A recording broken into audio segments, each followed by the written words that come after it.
اسی طرح ان میں کچھ میڈیکیشنز بھی شامل ہیں، کچھ میڈیسن ہے جس میں پین کلر شامل ہیں، پیراسٹامول ہے، بیروفن ہے، ڈائکلوفینک سوڈیم ہے، پونسٹان ہے، میفارمک ایسڈ وغیرہ.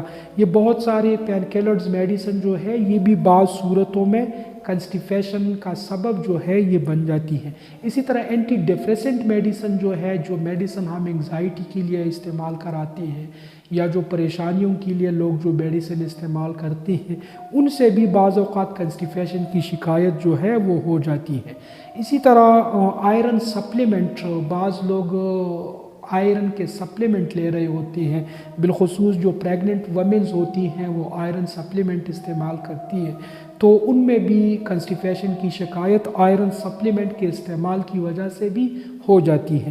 اسی طرح IBS ایک بیماری کا نام ہے، اریٹیبل باؤل سنڈروم جس کو کہا جاتا ہے. اس پر ایک الگ ویڈیو میری موجود ہے، وہ آپ دیکھ لیں. تو اس بیماری کے دوران بھی یہ قبض یا کنسٹیپیشن کی شکایت جو ہے وہ ہو جاتی ہے.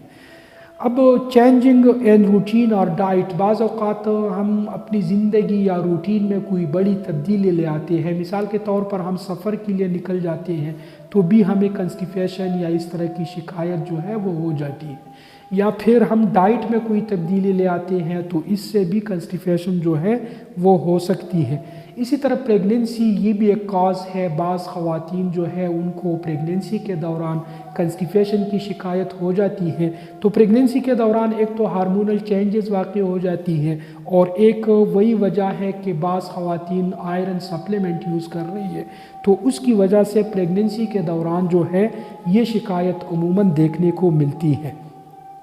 اب جی بات کرتے ہیں کہ چھوٹے بچوں میں بیبیز جس کو ہم کہتے ہیں، کنسٹیپیشن ان بیبیز، چھوٹے بچے ہوتے ہیں، عموماً 1 سال سے کم ان کی عمر ہوتی ہے، تو انہیں اکثر ہم سنتے ہیں ماؤں سے کہ میرا بیٹا جو ہے یا بیٹی جو ہے اس کو کنسٹیپیشن بہت زیادہ رہتی ہے، ہر وقت روتا رہتا ہے، اس کے پیٹ میں درد ہوتے ہیں، اس کا پیٹ پھولا ہوا ہوتا ہے. تو اس کی آخر کیا وجہ ہے؟ چھوٹے بچوں میں وجوہات کیا ہے؟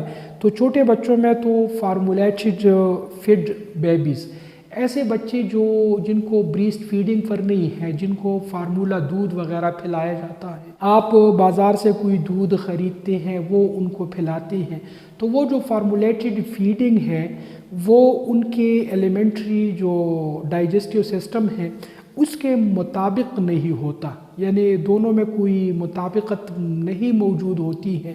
تو اس لیے ایسے بچے جو ہوتے ہیں جو فارمولا فیڈنگ پر ہے تو ان میں اکثر یہ چیز دیکھنے کو ملتی ہے. اسی طرح انٹروڈکشن آف سالڈ فوڈز، بعض اوقات ہم بچوں کو جب دودھ سے سالڈ فوڈ پر لے آتے ہیں تو بھی یہ قبض کی شکایت جو ہے یہ ہو جاتی ہے. تو اس لیے جب آپ بچے کو سالڈ فوڈ پر لے آ رہے ہیں تو گریجولی آپ اس کو سالڈ پر لے آئے.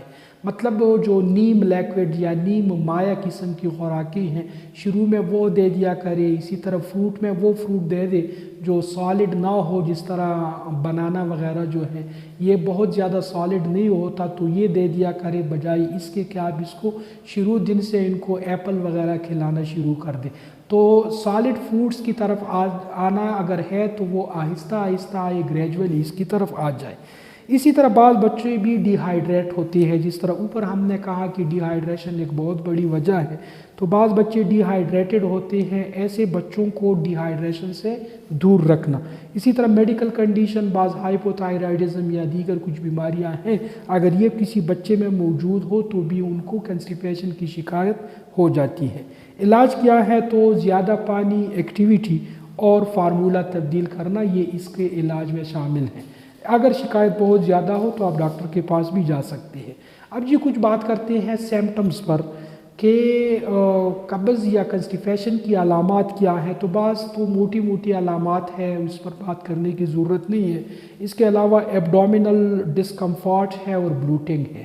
تو پیٹ کے اندر انسان ڈسکمفارٹ محسوس کرتا ہے، اس کا پیٹ آرام دہ نہیں ہوتا. اسی طرح پیٹ جو ہے وہ پھولا ہوا محسوس ہوتا ہے.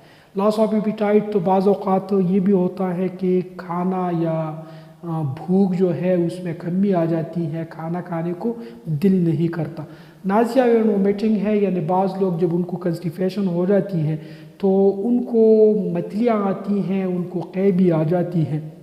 اسی طرح ریکٹل بلیڈنگ، کنسٹیپیشن کے دوران سٹول جو ہے وہ بہت زیادہ سخت ہو جاتا ہے، تو جب وہ ہمارے انٹسٹائن میں سے گزرتا ہے تو بعض حصوں کو وہ زخمی کر جاتا ہے، جس کی وجہ سے ریکٹل بلیڈنگ جو ہے وہ بھی ہو جاتی ہے، اور ہیڈ ایک یعنی سر میں درد بھی بعض پیشنٹ کو ہوتا ہے کنسٹیپیشن کی وجہ سے۔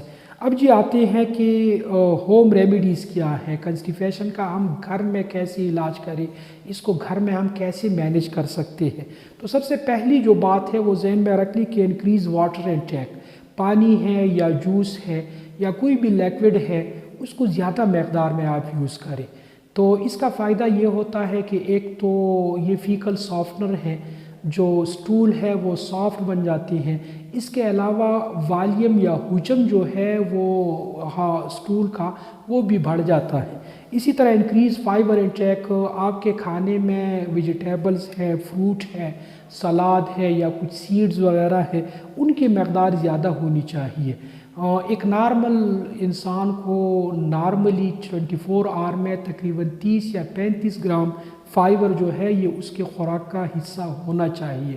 تو یہ جو فائبر ہے آپ مختلف چیزوں میں دیکھتے ہیں، فروٹ میں ہے، ویجیٹیبل میں ہے، اسی طرح سلاد وغیرہ میں ہے، چیا سیڈ ہے، اسپیغول ہسک ہے، اس طرح کی بہت ساری چیزیں ہیں۔ یا پھر اگر آپ آٹا استعمال کرتے ہیں تو فائن آٹا یعنی سفید آٹا جو ہوتا ہے اس کو استعمال کرنے کے بجائے آپ براؤن آٹا جو ہے وہ استعمال کریں۔ براؤن آٹا میں بھی جو ہے وہ فائبر کی مقدار زیادہ ہوتی ہے۔ اسی طرح use a stool softener, medical store میں مختلف قسم کے سٹول سافٹنر جو ہیں، لائلیک شربت ہے یا اس طرح دیگر جو مختلف قسم کے سٹول سافٹنر ہے، آپ وہ کسی میڈیکل سٹور سے لے لیں، وہ بھی آپ استعمال کر سکتے ہیں، ان کا کوئی سائیڈ ایفیکٹ یا خطرہ بھی نہیں ہوتا۔ اسی طرح ڈرنک ہربل ٹی جو ہے وہ آپ زیادہ مقدار میں یوز کر لیا کریں۔ ہربل ٹی میں پیپرمنٹ ٹی ہے، اسی طرح جنجر ٹی ہے، تو یہ مختلف قسم کی ٹی جو ہے یا نیچرل لیگزیٹیو جو ہے یہ بھی ساتھ ساتھ آپ یوز کر لیا کریں، اس سے بھی آپ کو فائدہ ہو جائے گا۔